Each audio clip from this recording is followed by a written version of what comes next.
বাংলাদেশ অনেক তলানিতে আছে, তাহলে সেটা থেকে আমরা কিভাবে মুক্তি পাবো, এটা আমাদেরকে মন্ত্রী মহোদয় দিক নির্দেশনা দিবেন। আজকে যিনি এখানে এসেছেন মিডিয়া মন্ত্রী, ইনফরমেশন মিনিস্টার, উনি অনেক ভালো লোক। উনি 90-এর সেখান থেকে আমরা ঢাকা শহরে বিভিন্ন আড্ডা হতো, উনি কিন্তু বড় মাপের একজন ফিলোসফার। আবার তা আমরা বলবো যে মিডিয়া সেক্টরটা আপনার হাতে গিয়েছে, আপনি এটা যদি সুন্দর করে গড়ে তোলেন, আমাদেরকেও একটু অ্যাক্সেস দেন, আমাদেরকে জঙ্গি না ভাবেন, আমাদেরকেও বাংলাদেশি হিসাবে ভাবেন, সার্বভৌমত্ব ইসলামের অতন্ত্র প্রহরী হিসাবে ভাবেন, একটু সুযোগ দিলে আমরা বাকিটা ইনশাল্লাহ করে নিতে পারবো।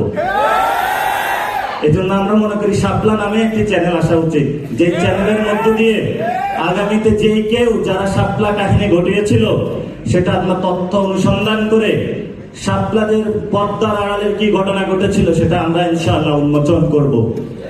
শেষ কথা যেটা বলবো, হেফাজতে ইসলামের সেই শাপলায় যারা এসেছিল, মেসাকার চালানো হয়েছিল, দাবিগুলো কি আপনারা ভুলে গিয়েছিলেন? দাবিগুলো আমাদের এখনো বুকে আছে। কোথায় আছে? এই দাবিগুলো আমরা বাংলাদেশে যতদিন থাকবো ততদিন আমরা ইনশাআল্লাহ ইসলাম এবং বাংলাদেশের সার্বভৌমত্বের জন্য অতন্ত্র প্রহরী হিসাবে কাজ করবো ইনশাআল্লাহ। আপনারা জানেন আমাদের সীমান্তে গেরুয়া সন্ত্রাস এসেছে,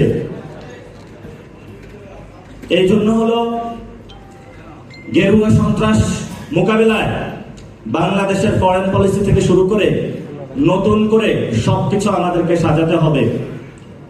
এই গেরুয়া সন্ত্রাসের শিকার মোদি যখন বাংলাদেশে এসেছিল, আপনারা সবাই রাজপথে নেমেছিলেন এবং অনেকে শহীদ হয়েছিলেন, জেলে গিয়েছিলেন, মনে নাই আপনাদের?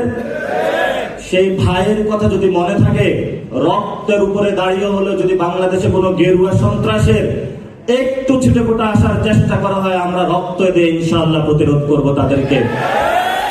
আহ্বান রেখে আমি আমার কথা শেষ করছি। দোয়া করবেন, ভালোবাসা থাকবে, আপনাদের মধ্যে জায়গা দিবেন, আপনাদের বাসায় দাওয়াত দিবেন, মাদ্রাসা দাওয়াত দিবেন, আসবো যাবো, আপনাদের সাথে ঘুমানো থাকবো ইনশাআল্লাহ। তবে গেরুয়া সন্ত্রাস বাংলাদেশে আমরা কায়েম হতে দিব না ইনশাআল্লাহ।